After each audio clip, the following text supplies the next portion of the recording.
এইটো কি জানা হা এইটো চৰিত্ৰ ঢিলা হোৱা বুলি কয় কেৰেক্টাৰ লুজ হোৱা বুলি কয় কি মোৰ চৰিত্ৰ বেয়া আপোনাৰহে চৰিত্ৰ বেয়া আপোনাৰ ধান্দা অকল এই শৰীৰটোৰ ওপৰত তই তই মোৰ চৰিত্ৰ বেয়া কৰিছ তোৰ পিছলৈ যোৱাৰ পৰা এইবিলাক আৰম্ভ হৈছে হা মোৰ নাম যে ললি নমস্কাৰ মোৰ নাম ৰমা গাঁৱৰ তিনিআলিটোত পিচিও এটা আছে পিছেটো দেখিছো বাৰু আপোনাৰ নামটোহে নাজানিছিলো পিছে একো নাই শুনা না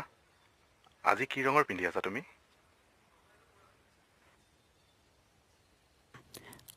আপোনাৰ ভাল লগা ৰংটো ৰঙা হয় নেকি মোৰ মেখেলাৰ ওপৰত অধিকাৰ নিদেখুৱাবি